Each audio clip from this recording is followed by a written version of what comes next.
Smart governance से। फिर हमें पढ़ना है फेजेस या चरण कौन कौन से हैं। फिर हमें पढ़ना है ई गवर्नेंस के मॉडल्स कौन कौन से हैं। फिर पढ़ना है कि ई गवर्नेंस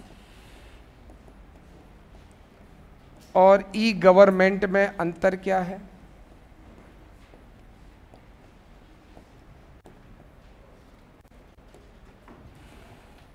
फिर ई गवर्नेंस के एडवांटेजेस क्या हैं, ई गवर्नेंस के चैलेंजेस क्या हैं, और भारत में कौन कौन से एग्जाम्पल हैं ई गवर्नेंस के।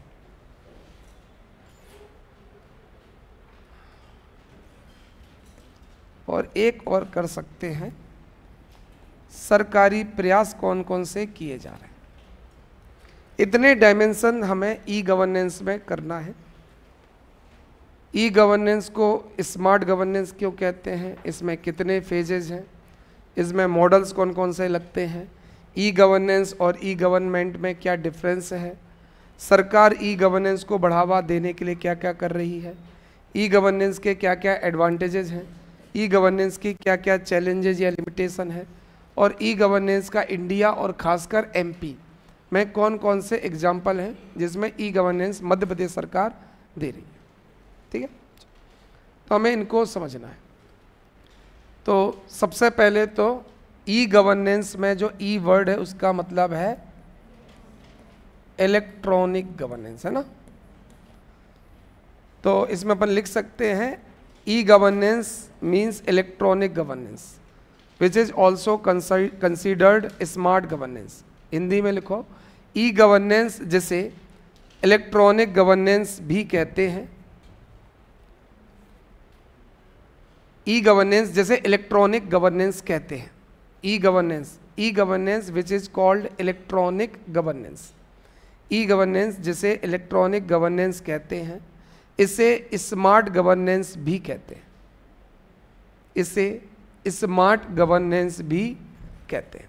तो अब अपन को समझना है कि क्यों इसको स्मार्ट गवर्नेंस कहते हैं। तो यहां से हमें क्लास शुरू करना है स्मार्ट गवर्नेंस से।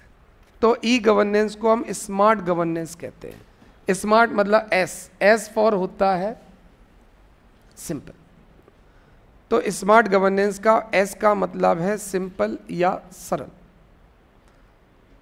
स्मार्ट, सिंपल या सरल। अब इसको समझते हैं। देखो क्या होता है, पहले अपन ऑफलाइन फॉर्म भरते थे, है ना, ऑफलाइन फॉर्म भरते थे या अप्लाई करते थे, तो ये सारी बहुत कॉम्प्लेक्स प्रोसेस होती थी। फॉर्म खरीद के लाना पड़ता था, उसमें भी कि फला फला कॉलेज या स्कूल में फॉर्म मिलेगा। ऐसे कभी भरा ऑफलाइन फॉर्म किसी ने?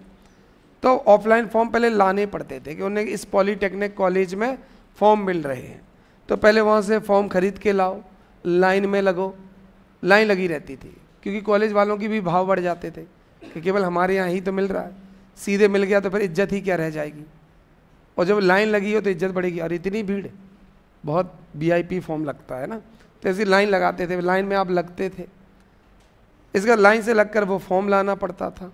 फिर फॉर्म में क्या होता था, उसको फिल करना पड़ता था, पासपोर्ट साइज फ़ोटो लगानी पड़ती थी और उस पर पैकेट वैकेट में रैप करके फिर उसको अपन कुरियर या जो भी उसमें स्पीड पोस्ट या डाक से भेजते थे, जिसमें कोई गारंटी नहीं थी कि वो पहुंच ही जाएगा टाइम से कि नहीं। और कई बार आपका एडमिट कार्ड ही नहीं आया, पता चला कि आपका फॉर्म पहुंचा ही नहीं था टाइम से, लेट पहुंचा था। कितनी कॉम्प्लेक्स प्रोसेस थी। अब देखो, एक फ़ोटो खिंचा लो, मेल में डाल के रख लो, उसी को हर बार यूज कर लो, ऐसे करते हैं। दूसरी, ऑनलाइन सबमिशन, वहाँ कंफर्मेशन हो जाता कि आपका फॉर्म सबमिट हुआ कि नहीं। किसी भी एमपी ऑनलाइन पे चले जाओ, ऐसा भी नहीं किसी स्पेसिफिक कॉलेज से ही फॉर्म लाना पड़े, कोई भी एमपी ऑनलाइन आपका फॉर्म भर देगा। अगर कोई नहीं भर रहा, आप खुद घर से भर सकते हो। क्या घर बैठे बैठे भी आप पीएससी के फॉर्म भर सकते हो? तो एमपी ऑनलाइन की भी ज़रूरत नहीं है। एक बार मेल पर आपकी मार्कशीट और फोटो आ गई और एक बार सिग्नेचर आपने अपलोड कर लिए, पर आप खुद ही फॉर्म भर सकते हो अगर आपके मोबाइल में ही सिस्टम में ही है, तो ये कर सकते हैं। तो सारी कॉम्प्लेक्स प्रोसेस कैसी हो गई? सिंपल हो गई। तो कोई भी आवेदन अगर सरकारी काम में दिया जाता था तो जब तक इलेक्ट्रॉनिक सरकार नहीं थी तब तक क्या था, बहुत कठिनाइयाँ थी। जब से सब कुछ डिजिटल हो गया है तब तक सारी प्रोसेस कैसी हो चुकी है, सिंपल। इसलिए ई गवर्नेंस को स्मार्ट गवर्नेंस कहते हैं, क्योंकि एस फॉर सिंपल। तो सिंपल गवर्नेंस का मतलब है कि सरकारी प्रोसेस और सेवाएं ये नागरिक आसानी से यूज कर सकते हैं। ठीक है, तो आपसे पूछा जाएगा ई गवर्नेंस को स्मार्ट गवर्नेंस क्यों कहते हैं? तो इसको स्मार्ट इसलिए कहते हैं क्योंकि ये सिंपल कर देता है सारी प्रोसेस को।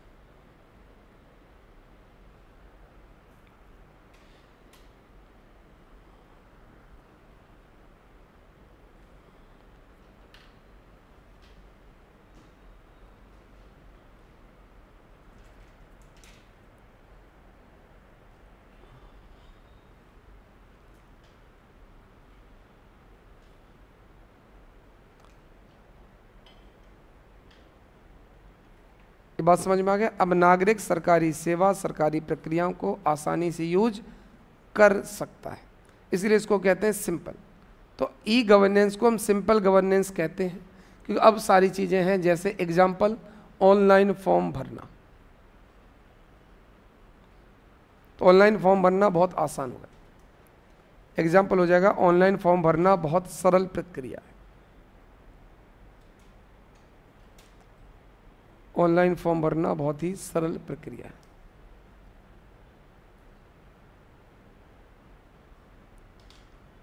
क्या खाने की वजह से लेट हो गई? क्या था? अच्छा हुआ, नहीं तो मुझे लगता था खाना खाते भी हो, है ना। चलो दूसरा, एज फॉर सिंपल। दूसरा हो जाएगा मोरल, नैतिक। अभी पेपर चल रहे हैं ना, ठीक, कोई बात नहीं। और क्या, अगला है मोरल, नैतिक। अब इसको समझते हैं। क्या होता है कि जैसी सारी चीज़ें डिजिटल कर दोगे तो वैसी चीज़ें ट्रांसपेरेंट भी हो जाती है। तो ट्रांसपेरेंसी एक मोरल वैल्यूज है जो ई गवर्नेंस के आते ही अपने आप आ जाता है। पहले कॉलेज के फॉर्म यूनिवर्सिटी में अगर भरने गए तो बाबू जो विंडो में बैठा रहता था सुविधा शुल्क लेता था। ऐसा मांगा कभी कॉलेज के बाबू ने? सब लोग कह रहे हैं। लेकिन जब से ऑनलाइन आ गया कुछ नहीं है, आप सीधे बैंक से चालान बनवाओ, सीधे फॉर्म भर लो। अब ऐसे ही होता है लेट फीस वगैरह, पहले पैसा लगता था लेट फीस का, पता नहीं अपन लोग भी बैठे ही रहते थे लेट फीस के लिए। तो जब से ई गवर्नेंस आ गया तब तक मोरल वैल्यूज उसमें अपने आप आ गए। जैसे अपने आप वो ट्रांसपेरेंट हो गया, अपने आप वो अकाउंटेबल हो गया, जवाबदेही अपने आप हो गया। अरे सब कुछ डिजिटल रिकॉर्ड है, उसको मिटाया भी नहीं जा सकता। आपके पास कॉपी रहेगी एक डिजिटल की, देखो ये मैसेज आया था फॉर्म का। तो बहुत सारे मोरल वैल्यूज अपने आप ई गवर्नेंस में आ जाते हैं। तो जब भी हम इलेक्ट्रॉनिक गवर्नेंस करते हैं तो अपने आप बहुत सारे मोरल वैल्यूज आ जाते हैं, जैसे ट्रांसपेरेंसी, जैसे अकाउंटेबिलिटी। इससे क्या होता है, भ्रष्टाचार खत्म होने लगता है, तो भ्रष्टाचार कमी हो जाएगी। तो इस वजह से इसको मोरल गवर्नमेंट भी कहते हैं। तो ई गवर्नेंस को सिंपल गवर्नेंस क्यों कहते हैं, समझ में आ गया। दूसरा है मोरल गवर्नेंस क्यों कहते हैं कि अपने आप डिजिटल गवर्नेंस से कुछ मोरल वैल्यूज जैसे ट्रांसपेरेंसी, पारदर्शिता, और जैसे जवाबदेही, अकाउंटेबिलिटी अपने आप आ जाती है। अपने आप शासन से भ्रष्टाचार कम होने लगते हैं क्योंकि मीडिएटर खत्म है। अब आपके और फॉर्म के बीच में कोई नहीं है, कोई बाबू नहीं है, ठीक है, जो पैसे मांगे, तो मीडिएटर खत्म, भ्रष्टाचार।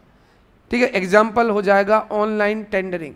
ऑनलाइन टेंडर सुने होंगे, इसमें कोई भी सबमिट कर सकता, कोई करप्शन नहीं हो सकता। तो जब भी सरकार टेंडर वगैरह अब ऑनलाइन ही मांगती है कि भाई ये काम है सरकार का, कोई ठेकेदार करना चाहे तो टेंडर भर सकता है।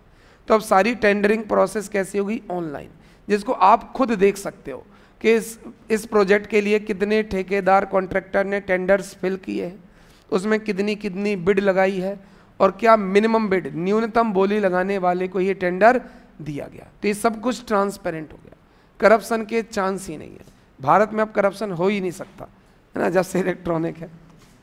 कुछ तो ठीक है। तो मोरल समझ में आ गया कि अपने आप कुछ मोरल वैल्यूज आ जाएंगे, जैसे ऑनेस्टी, इंटीग्रिटी, ट्रांसपेरेंसी, अकाउंटेबिलिटी, ये सब अपने आप आ जाएंगे। तो मोरल गवर्नमेंट का मतलब ऐसी गवर्नमेंट जिसमें अपने आप मोरल वैल्यूज आ जाए।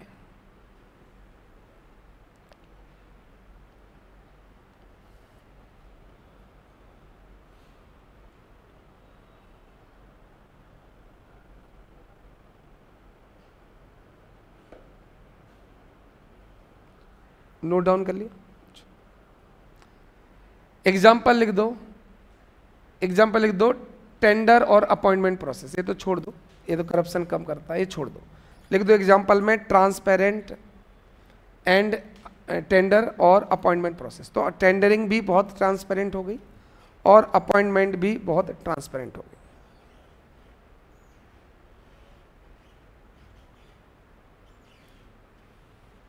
नोट डाउन हो गया? चलो, तो एस मतलब सिंपल, एम मतलब मोरल। अब अगला आता ए, अकाउंटेबल। अकाउंटेबल, अगला है अकाउंटेबल। तो हालांकि ये मोरल में अपने आप आ जाता है, पर स्मार्ट वर्ड कैसे बनता है ना? स्मार्ट वर्ड बनाने के लिए हमने मोरालिटी में अकाउंटेबिलिटी जोड़ा ही नहीं, कि अलग से अकाउंटेबिलिटी जोड़ देंगे। तो जितना ज़्यादा डिजिटल होता जाएगा उतना सरकार या अधिकारी आंसरेबल होते जाएंगे, उतना ही अधिकारियों को जनता को रिप्लाई देना पड़ेगा, क्योंकि ऑनलाइन में ट्रांसपेरेंसी बहुत ज़्यादा है।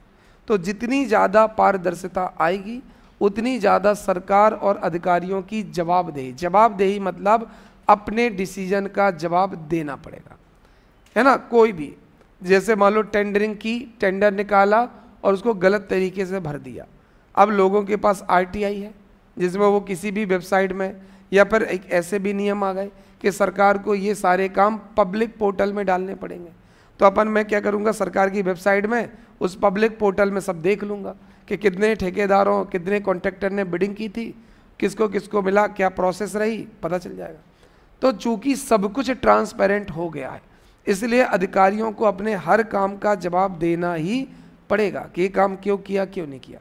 इसी को बोलते हैं जवाबदेही। तो जब भी अधिकारी अपने डिसीजंस के लिए जनता को जवाब देते हैं तो इसको जवाबदेही या अकाउंटेबिलिटी कहते हैं। तो जब से ई गवर्नेंस आ गया तब से अकाउंटेबिलिटी बढ़ गई है, जवाब देना पड़ रहा है, क्योंकि सब कुछ ट्रांसपेरेंट हो गया। जनता को जैसे ही पता चलता है जनता सवाल पूछती है कि भाई साहब ऐसा क्यों हुआ, ये क्यों हुआ, ये क्या हुआ। तो जितनी ज़्यादा ट्रांसपेरेंसी बढ़ेगी उतनी जवाबदेही अपने आप बढ़ती चली जाएगी, तो अकाउंटेबिलिटी भी बढ़ेगी, लिख लो। तो ई गवर्नेंस अकाउंटेबल बनाता है। अकाउंटेबल मतलब जब अधिकारी जनता के लिए आंसरेबल हो, जब अधिकारियों को जनता का उत्तर देना पड़े, तो उसे कहते हैं अकाउंटेबल गवर्नमेंट।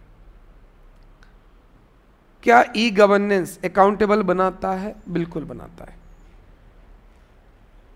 अगला है अकाउंटेबल।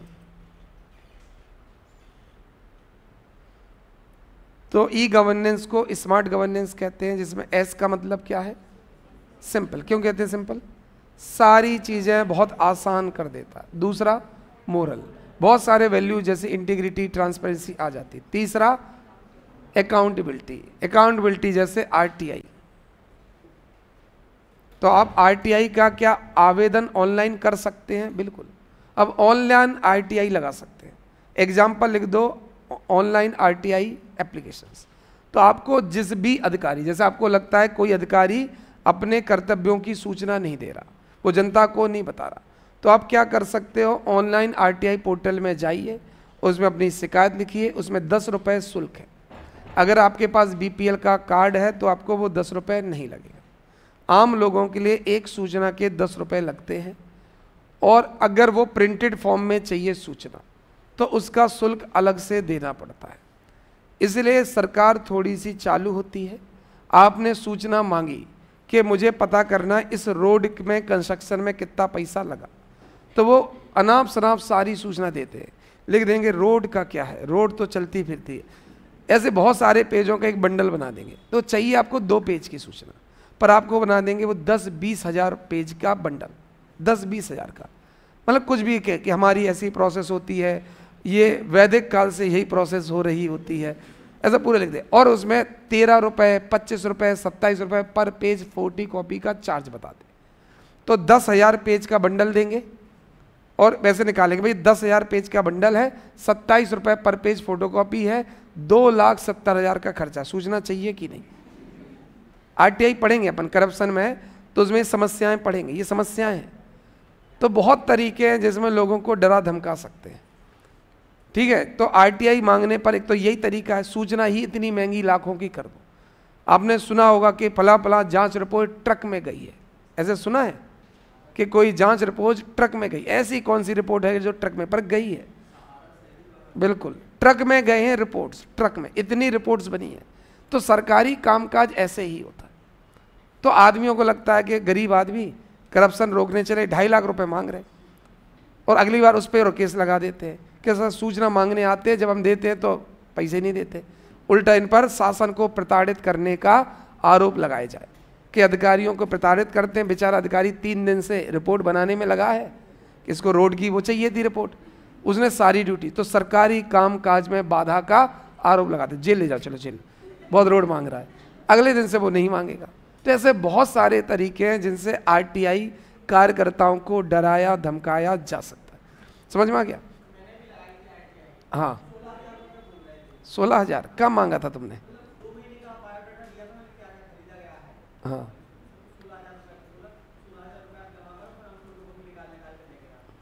पता ही देखो, हाँ ऐसे ही चलता। देखो 16,000 अच्छा अधिकारी नहीं था, वो 2-3 लाख रुपए तो देता, 16,000 तुम दे देते तो मिल जाती सूचना। और क्या, कम से कम गांव में लाखों रुपए तो रखो। और रिपोर्ट बनाने में क्या है, हिस्ट्री की 2-3 किताबों की फोटोकॉपी, पॉलिटी की 2-4 किताब, और बना दो 20-30 हज़ार पेज की, और उसमें लिख दो कि पहले सूचना से पहले संविधान पढ़ो कि किस संविधान के आर्टिकल, और क्या ऐसे करके दे दो। अब बच्चा पहले तो ढूंढते ही रहे, पहले तो 2.5-3 लाख रुपए देना बहुत मुश्किल, ऊपर से महीनों से लग जाए रोड की वो पेज कहाँ लिखे हैं, कहाँ वो छपे हैं, और कहीं एक लाइन में लिखा हो ये रोड 55 लाख में बनी, बस ऐसी है।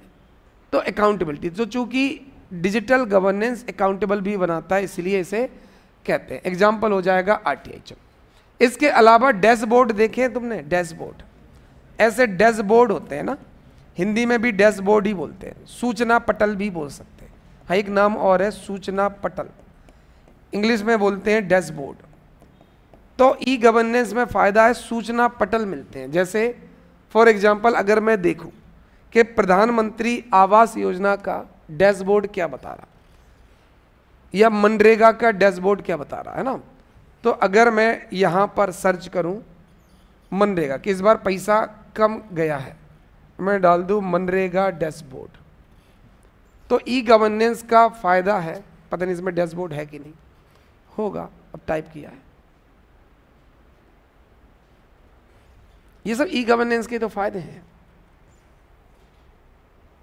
ये देखो डैशबोर्ड चल रहा है, ये देखो कितने एक्टिव वर्कर हैं, कितनी संपत्तियां, 9.13 करोड़ संपत्तियां सृजित हो चुकी, इतने दिनों का रोजगार, 61 करोड़ दिनों का रोजगार है, 10 करोड़ रुपए ट्रांसफर हम 25 में कर चुके हैं। मार्च से 1 अप्रैल से ईयर शुरू हो गया, 1 अप्रैल से 10 करोड़ पैसा ट्रांसफर हो गया, 2.84 करोड़ को अभी इस 2-3 महीने में हमने लाभ दिया है, और इंडिविजुअल कैटेगरी है, इसे बोलते हैं डैशबोर्ड। इसमें तो ई गवर्नेंस में फायदा क्या, आप लगातार इसको देख सकते हो, और ये लगातार अपडेट होता रहेगा, ये करंट है, रियल टाइम अपडेशन है। जैसे ही किसी को पेमेंट एंटर दबाया यहाँ बढ़ जाएगा, ऐसी हर योजना के डैशबोर्ड है, हर योजना के। तो इससे क्या होता है, अकाउंटेबिलिटी बढ़ जाती है क्योंकि सब कुछ ओपन है। तो ऐसे डैशबोर्ड बने हैं, और जितनी ज़्यादा पारदर्शिता आएगी अधिकारियों को उतने जवाब देने पड़ेंगे। तो इसे स्मार्ट एस क्यों, क्योंकि सारी चीज़ें सिंपल है, एम क्यों, क्योंकि मोरल है, कई सारे नैतिक मूल्य जैसे पारदर्शिता सत्यनिष्ठा, जवाब देना पड़ेगा अधिकारियों के लिए, अकाउंटेबल है। अगला लिखो आर फॉर रिस्पॉन्सिव, अगला लिखो रिस्पॉन्सिव, हिंदी में प्रतिक्रियात्मक,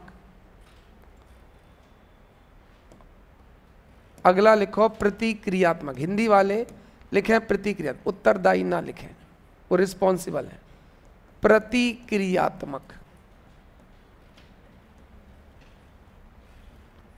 प्रतिक्रियात्मक। अगला है रिस्पॉन्सिव, प्रतिक्रियात्मक।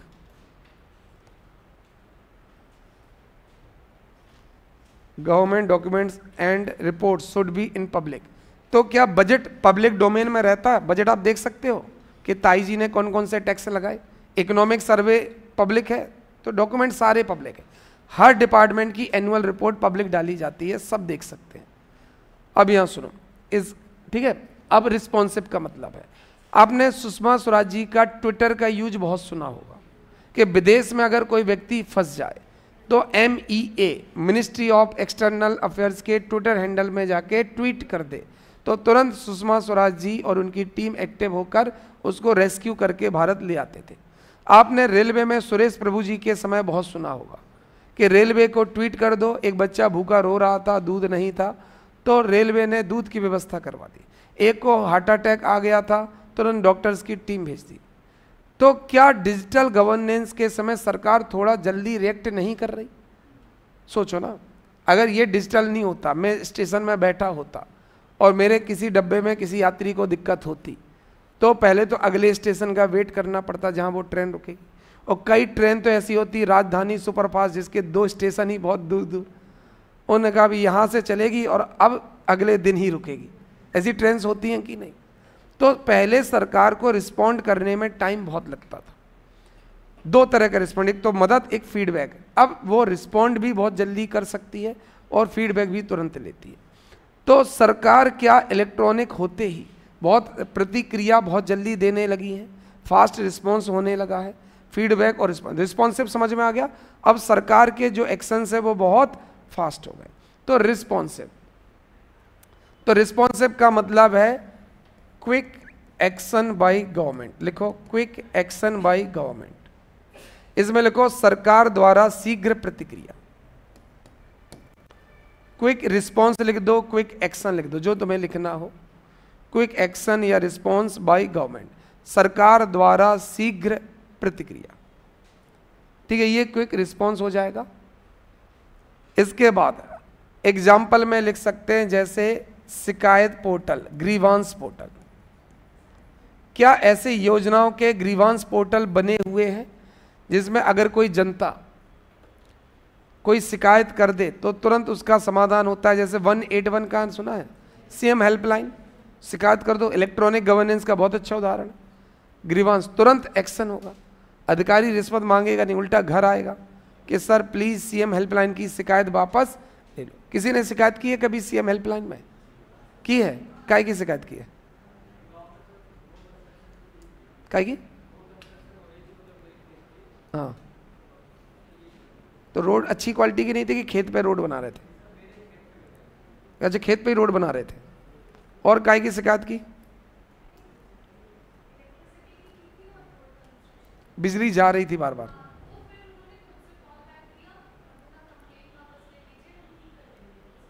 क्या किया था? बिजली की ना। तो 181 ये बता रहा कि भैया इलेक्ट्रॉनिक गवर्नेंस रिस्पॉन्सिव होती है, बहुत फास्ट रिस्पॉन्ड करती है। तो स्मार्ट में S का मतलब क्या है?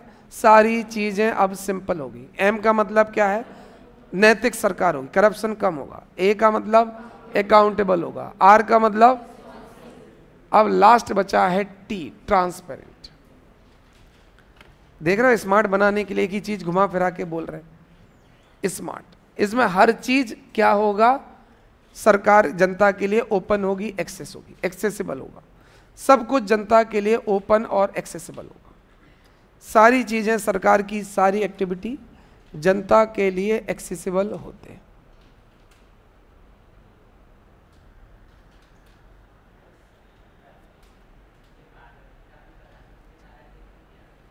प्रधानमंत्री नहीं, उसमें 10 कैटेगरी नहीं आती, बस बाकी सब में PMO आता है। 10 कैटेगरी में सूचना नहीं मिल सकती। अपन RTI एक्ट पढ़ेंगे ना, उसमें पढ़ेंगे 10 सूचनाएं कौन कौन सी। अब करप्शन वाला ही टॉपिक शुरू होगा एथिक्स में, कल भी, और सर की मैराथन है परसों से। एथिक्स वाला यूनिट 4 शुरू हो जाएगी, उसमें यही पढ़ना अपन को।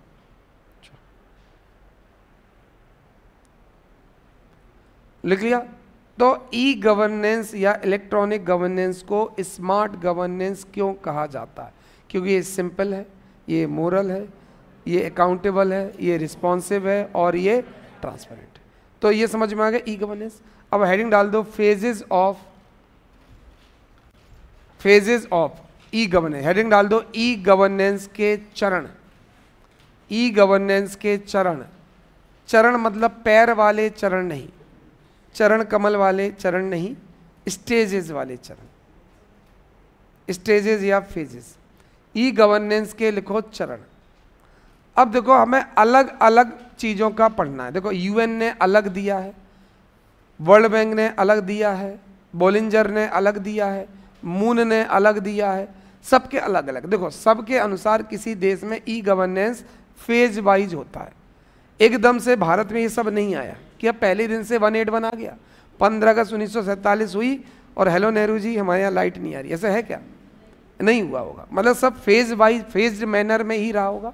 तो ई गवर्नेंस या इलेक्ट्रॉनिक गवर्नेंस चरणबद्ध ही रहा होगा, है ना, अलग अलग लेवल पे बढ़ता गया हो। तो सब ने अपने हिसाब से अलग अलग फेज बताया। ये मॉडल्स नहीं है, मॉडल अपन को अलग पढ़ने, ये अपन पढ़ रहे हैं फेजेस। प्री में क्वेश्चंस आते हैं सीधे, जो अपन ये फेजेस पढ़ने वाले हैं मेंस में आज तक नहीं आया। मेंस में बस ई गवर्नेंस के फायदे नुकसान, प्री में सीधे क्वेश्चन आते हैं। तो अपन एक एक करके पढ़ते हैं। पहले लिखते हैं हिलर और बेलेंजर के 5 स्टेज। हिलर और बेलेंजर का 5 स्टेज फेजेस 2001 में इन्होंने ये मॉडल दिया था। तो पहला है 5 stage model by Hiller and Bellenger, 5 stage model by Hiller and Bellenger. तो बेलेंजर, बोलंगर, बेलेंगर जो भी बोलना हो, इनके अनुसार ई गवर्नेंस कितनी स्टेजेस में आया? 5। एक एक करके 5 स्टेजेस में ये आया। तो ये 5 स्टेज मॉडल है, ठीक है। अब एक एक करके पढ़ते हैं। सबसे पहला स्टेज है इंफॉर्मेशन। इनके अनुसार पहली हेडिंग डाल दो इंफॉर्मेशन। 5 स्टेज में पढ़ना है। पहली स्टेज है इंफॉर्मेशन, हिंदी में लिख सकते हो सूचना, हिंदी वाले लिखे हैं सूचना। तो इनके अनुसार क्या है कि भैया ई गवर्नेंस का पहला फेज होता है इंफॉर्मेशन, जिसमें सरकार वेबसाइट बनाती है और इस वेबसाइट पर तरह तरह की सूचना देती है। जैसे कोई गजेटियर पब्लिश हुआ तो वेबसाइट में डाल दिया, कोई कानून बना तो वेबसाइट में डाल दिया, और ये पूरा 1 वे होता था। मतलब सरकार सूचना तो आपको दे सकती थी, पर आप सरकार को सूचना नहीं दे सकते। तो शुरुआत में केवल 1 वे चलता था इन्फॉर्मेशन। मतलब मोदी जी के मन की बात तो आप सुन सकते हो, पर आपके मन की बात नहीं सुन पाएंगे। तो 1 वे चलता। तो शुरुआत में जो ई गवर्नेंस है थोड़ा सा बेसिक होता था। इसमें केवल क्या करते थे, केवल इंफॉर्मेशन देते थे, स्टैटिक कंटेंट। जैसे कोई योजना निकली तो वेबसाइट में बता दी, फॉर्म, कोई रूल्स, तो ये सब सरकार कंप्यूटर पर इलेक्ट्रॉनिक्स बता देती थी। तो हिलर और बेलिंजर के 5 स्टेज मॉडल में सबसे पहले ई गवर्नेंस में कौन सा स्टेज आता है? सूचना। इंफॉर्मेशन आती है, सूचना आती है। इसमें बोला गया कि सरकार केवल नागरिकों को अपनी वेबसाइट पर सूचना दे देती है, बस। ये बात समझ में आ गई? ये पहला स्टेज है। 5 स्टेज में पहला है सूचना। दूसरा है इंटरेक्शन, हिंदी में अंतःक्रिया। हिंदी में लिखो अंतःक्रिया। हिंदी में लिखने की जरूरत है कि लिख लोगे? अंतः में आते तो नहीं निकल जाएंगी। अंतःक्रिया, इंटरेक्शन। तो अब 1 वे नहीं, अब 2 वे होना शुरू हो जाएगा। अब हो जाएगा, तो एक ही बात है, या तो अंतःक्रिया लिखो या अंतरक्रिया लिखो। या तो विसर्ग यूज करो, और अगर विसर्ग का लोप करना है तो उसको मात्रा में कन्वर्ट कर दो। दोनों वर्ड एक है। अगर विसर्ग लगाओगे तो मात्रा नहीं आएगी, मात्रा आएगी तो विसर्ग नहीं आएगा। दोनों सही, अंतःक्रिया या अंतरक्रिया। तो दो में से कोई एक लिखो, दोनों सही है। तो पहले केवल 1 वे चलता था, जिसमें पूरी इंफॉर्मेशन वेबसाइट पर दी जाती थी, ठीक है। 17 तारीख के बाद मयंक सर की क्लास 7.0 में शुरू हो जाएगी, ठीक है। तो जो उनका बच्चा हुआ वो कंप्लीट करा देंगे ना। तो हिंदी से याद आ गया ना मात्राओं से, मयंक सर। हालांकि 13 तारीख को उनकी कैरियर बिल में मीटिंग है, 17 को लौटेंगे, तो उन्होंने कहा सर हम करा दें। तो इंटरेक्शन में अंतःक्रिया या अंतःक्रिया, इसमें आप देखो दोनों इंटरेक्ट करेंगे इलेक्ट्रॉनिक प्लेटफॉर्म में। अब नागरिक क्या कर सकते हैं? मेल कर सकते हैं, फॉर्म भर सकते हैं, या सरकार के FAQ के क्वेश्चन पूछ सकते हैं। तो पहले 1 वे था, अब ये 2 वे हो गया। पहले केवल इंफॉर्मेशन मिल रही थी, अब जनता भी इंफॉर्मेशन दे पा रही। सर क्लास नहीं चल रही है, देखना फैजान भाई, बकरीद में तुम कुछ लाए हो? ठीक है, चलो चल रही है, बढ़िया। सेवैयाँ लाए, सेवैयाँ, अब मैं सेवैयाँ खाऊंगा। सुनो, तो पहला स्टेज क्या होगा ई गवर्नेंस का? केवल सूचना। केवल सरकार आपको सूचित कर सकती, आप बदले में कोई रिएक्शन नहीं दे सकते। इसके बाद क्या हो गया, अब इंटरेक्शन होगा। अब सिटीजन्स भी क्या करेंगे, सरकार पे जैसे फॉर्म भरना, तो ये जनता ही तो इनपुट दे रही है। तीसरा लिखो ट्रांजैक्शन। अब पैसों का भुगतान शुरू, जैसे ऑनलाइन बिल, बिजली का बिल, टैक्स, ये सब शुरू हो जाएगा। तो अब ट्रांजैक्शन या भुगतान शुरू हो जाएगा।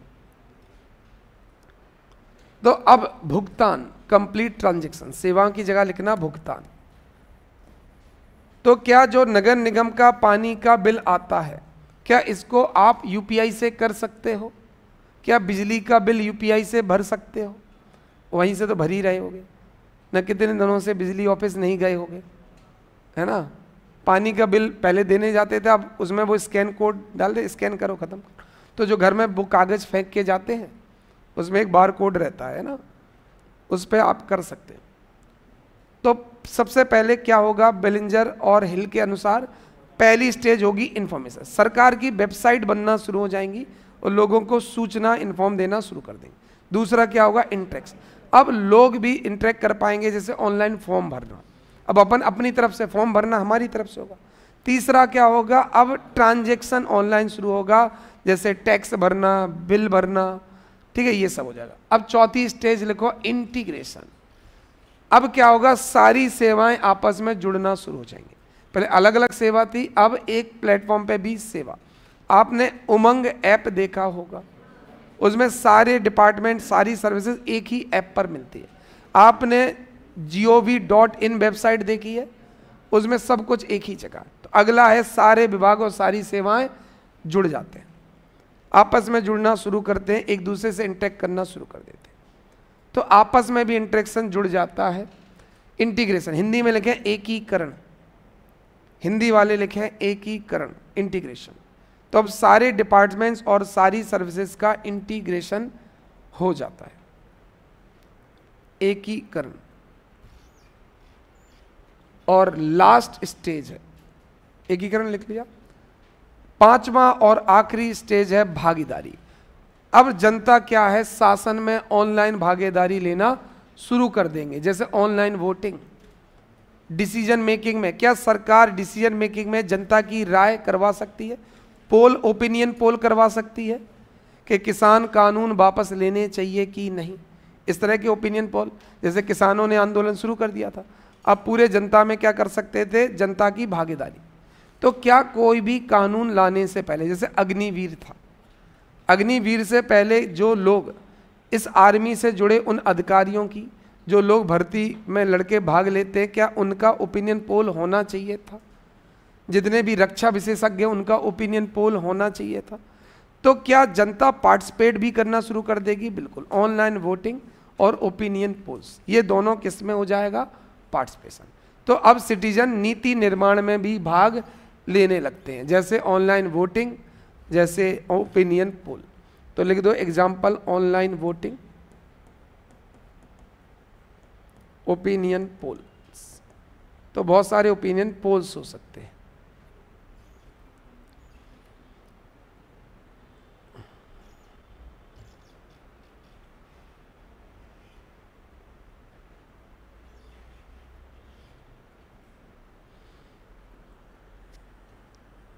लिख लिया? तो हिलर और बेलिंगर के अनुसार किसी भी देश में ई गवर्नेंस कितने स्टेजेस में डेवलप होता है? 5। पहली स्टेज इंफॉर्मेशन, इसमें सरकार केवल वन वे कम्युनिकेशन करती है, केवल जनता को सूचना देती। दूसरा क्या है? इंटरेक्शन हो जाता है। अब जनता इंटरेक्ट करेगी, फॉर्म भरना शुरू करेगी, है ना, अपनी तरफ से शिकायत भेजेगी। तीसरा क्या होगा? ट्रांजेक्शन। अब सरकार के बिल्स, टैक्स वगैरह, वो ट्रांजेक्शन। चौथा इंटीग्रेशन, सारे डिपार्टमेंट वगैरह आपस में कनेक्ट हो सकते हैं। और लास्ट, अब जनता भागीदारी करेगी। चलो अब लिखो मून्स का 5 स्टेज ई गवर्नेंस मॉडल। तो ये पहला हो गया हिलर और बोलिंजर का। अब अगला लिखो मून का 5 स्टेज मॉडल, ये 2002 में आया था। अगला है हिलर का, वो मून्स का, हिलर और बेलिंगर हो गया। अब मून्स का 5 स्टेज मॉडल। अगला है मून का ई गवर्नेंस का 5 स्टेज वाला ई गवर्नेंस। ठीक है, अच्छा, इसमें पहली होगी इंफॉर्मेशन डिसेमिनेशन, मतलब सूचना प्रसार। तो इसमें पहला स्टेज था सूचना प्रसार, उसमें भी क्या था? सूचना। तो दोनों में पहली स्टेज बराबर है कि भैया बेसिक सी वेबसाइट बन जाएगी और उस पर सूचना उपलब्ध करा दी जाएगी।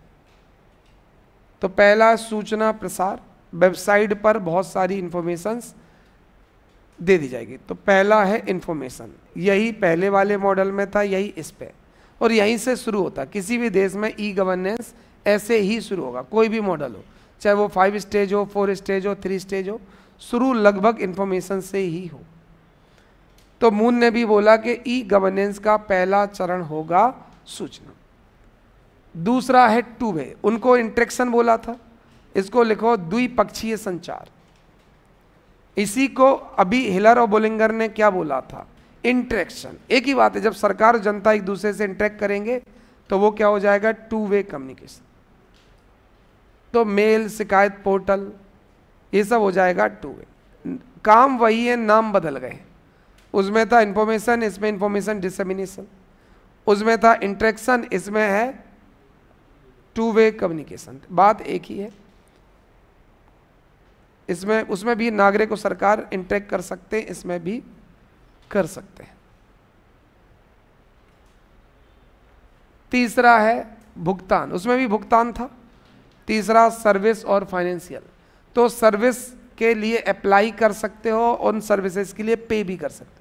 तो जो भी सर्विस चाहिए उनके लिए ऑनलाइन एप्लीकेशन हो सकता है और उनका पेमेंट भी ऑनलाइन हो सकता है।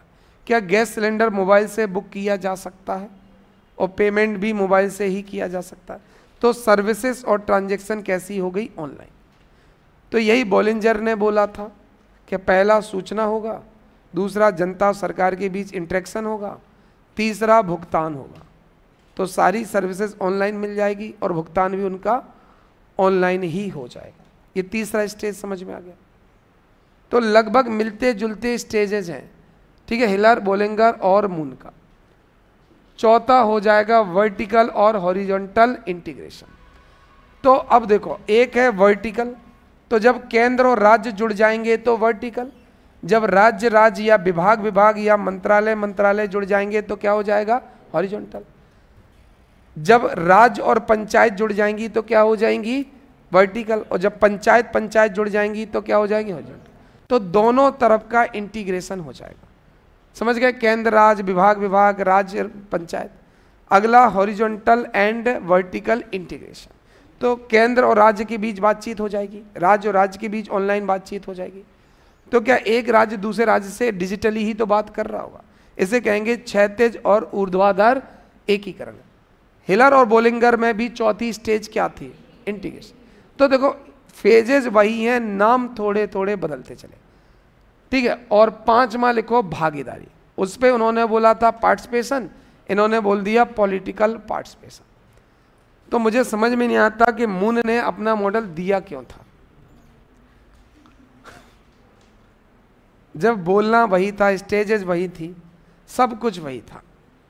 और क्या ऐसे तो अपन भी मॉडल बना सकते, नहीं बना सकते? नाम बदल बदल के अपन भी अपने एक मॉडल बना सकते हैं। तो ये दोनों 5 स्टेज मॉडल है और दोनों लगभग मिलते जुलते से मॉडल है।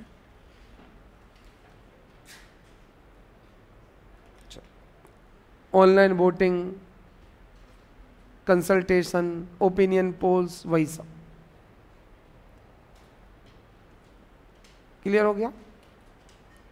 तो ये हो गया आपका मून का फेस। अब अपन को पढ़ना है अगला स्टेज। अब 5 की बजाय 4 पे चलते।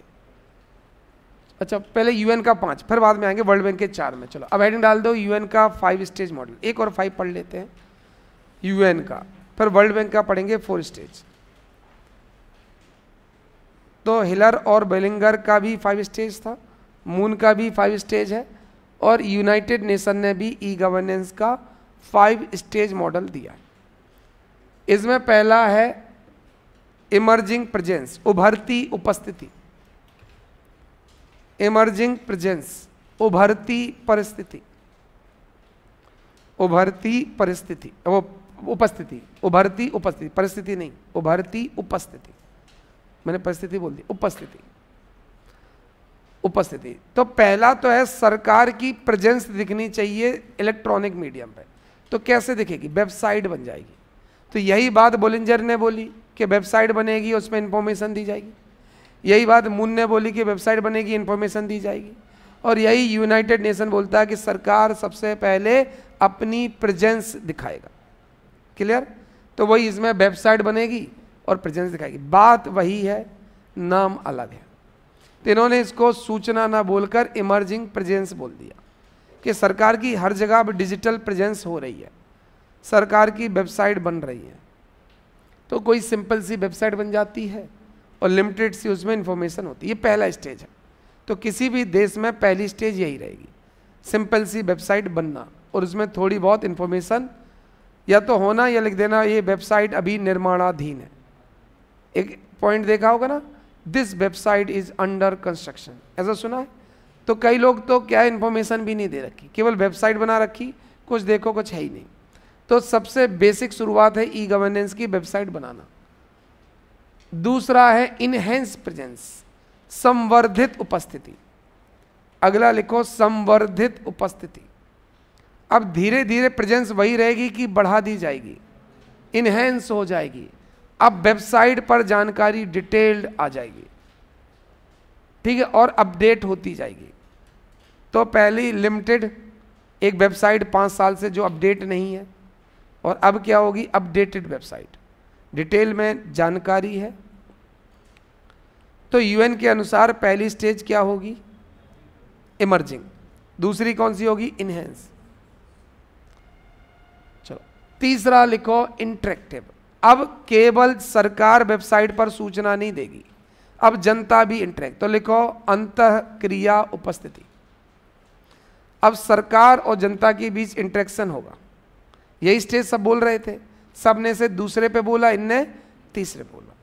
सब बोल रहे हैं पहले प्रेजेंस आएगी फिर इंटरेक्शन होगा। इन्हें का प्रेजेंस आएगी, प्रेजेंस के बाद अच्छी वाली प्रेजेंस आएगी और फिर इंटरेक्शन होगा। तो इसमें क्या होगा? जनता और सरकार के बीच वही मेल, फॉर्म, शिकायत पोर्टल, वही जो अभी बोलिंगर और मून में पढ़ा था वही।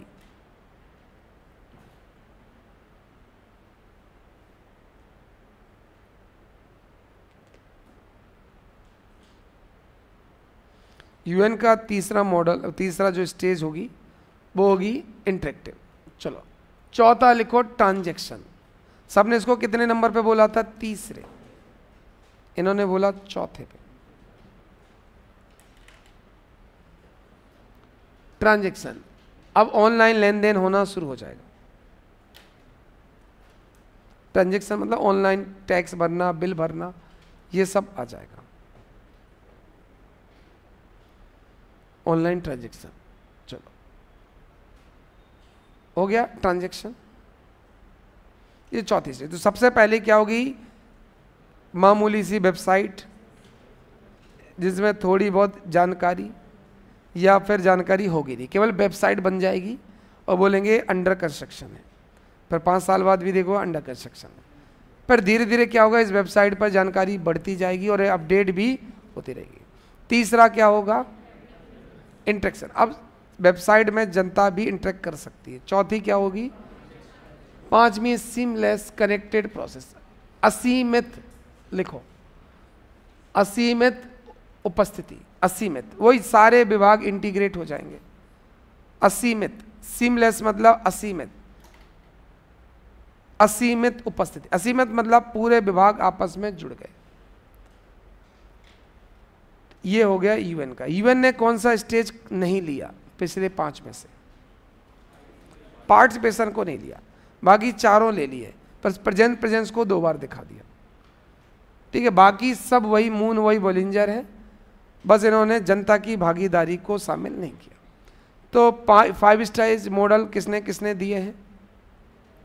हिलर बोलिंगर ने दिया है, मून ने दिया है और यूएन ने दिया।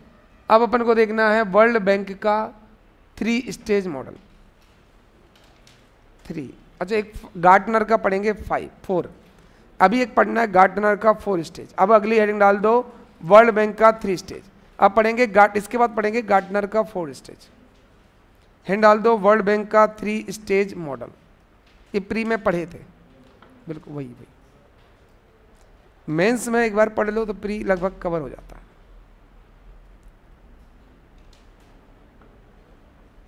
ठीक है, चलो। इसमें पहला है पब्लिश, पहला स्टेज लिखो पब्लिश। तो सरकार अपनी वेबसाइट पर चीज़ों को डालती है, इसको इन्होंने इंफॉर्मेशन नहीं लिखा है, वही चीज़ सूचना, पर वर्ल्ड बैंक ने क्या शब्द यूज किया, प्रकाशित, पब्लिश किया। वही वेबसाइट बना के सूचना डालना, उसको वर्ल्ड बैंक क्या कहता है, पब्लिश, पब्लिश। इसी को हिलर बोलिंगर ने इंफॉर्मेशन बोला, इसी को मून ने इंफॉर्मेशन डिसेमिनेशन बोला, और इसी को यूएन ने इमर्जिंग प्रेजेंस बोला। काम वही होगी कि सरकार ने वेबसाइट बनाई और थोड़ी बहुत जानकारी डाल दी। तो वर्ल्ड बैंक का 3 स्टेज में पहला होगा पब्लिश, ये लिख लिया, पब्लिश। तो सूचना है, वेबसाइट पर सूचना अपलोड करना, पब्लिश। चलो, दूसरा है इंटरेक्ट। दूसरे में क्या होगा, जब सूचना पब्लिश होंगी तो धीरे धीरे जनता भी शिकायत पोर्टल में शिकायत डालना शुरू कर देगी, ऑनलाइन अप्लाई करना शुरू कर देगी।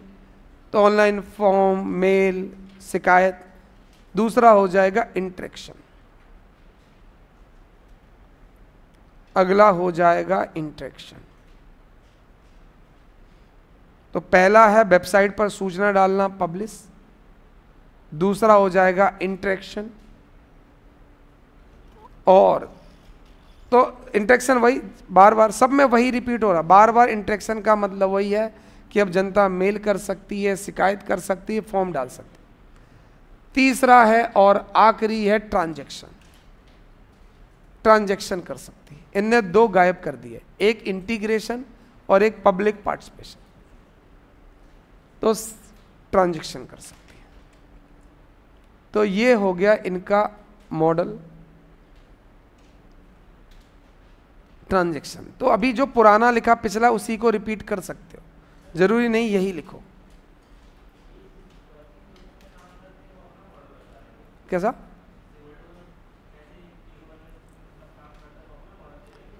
नहीं, किसी भी देश में ई गवर्नेंस का विकास कैसे कैसे होता है, तो यूएन के अनुसार 5 चरणों में होता है, वर्ल्ड बैंक के अनुसार 3 चरणों में होता है, मून के अनुसार 5 स्टेज में। तो किसी भी देश में ई गवर्नेंस एकदम से पूरा डेवलप्ड नहीं होता, धीरे धीरे चीज़ें ऑनलाइन सुविधाएं मिलती जाती है ना। तो धीरे धीरे जैसे फॉर्म ऑनलाइन आए, फिर धीरे धीरे उन्होंने कहा गैस सिलेंडर का कनेक्शन ऑनलाइन आएगा। तो शुरुआत में तो नहीं था, ध्यान एक नीली बुक होती थी, ध्यान एक नीली किताब, आसमानी किताब, और उसमें अपन ले जाते थे एजेंसी, उसमें एंट्री कराते थे, याद आ रहा कुछ? उसके हिसाब से फिर वो सिलेंडर वाला आता था। अब तो नंबर 21 दिन के अंदर लग जाता, होता है कि नहीं? चलो, अगला है गार्टनर का 4 स्टेज मॉडल। अगला मॉडल है गार्टनर का 4 स्टेज मॉडल। ये सब प्री में आते हैं, याद रखना, ठीक है? किसने 3 स्टेज दिया, किसी ने 4 दिया। गार्टनर आ चुका है, एक आ जाए तो सब पढ़ लो। और क्या, इन्होंने 4 स्टेज दी। पहली स्टेज है प्रेजेंस। प्रेजेंस का मतलब क्या होगा बता दोगे? वेबसाइट बनाना और सूचना, लिमिटेड सूचना देना। तो पहला लिखो उपस्थिति। उपस्थिति में लिख दो कि सरकार बुनियादी वेबसाइट वगैरह बनाती है, ऑनलाइन उसको पब्लिश, वही जो कहते हो लिख दो, केवल हेडिंग हेडिंग भी लिख के पुराना कॉपी कर सकते हो। दूसरा होगा इंटरेक्शन, तो केवल लिख दो हेडिंग, पुराने से ही कॉपी कर लो। प्रेजेंस तो पढ़ चुके ना 2-3 जगह, वही जो कहते हो छाप दो। सबके लिए प्रेजेंस का मतलब वही है, वेबसाइट बनाना। और ये मत समझना कि गार्टनर का प्रेजेंस कुछ और है, यूएन का प्रेजेंस मतलब एक कि सरकार की पहली बार डिजिटल स्पेस पर प्रेजेंस होगी। जब प्रेजेंस होगी तो अगला स्टेज क्या होगा? इंटरेक्शन।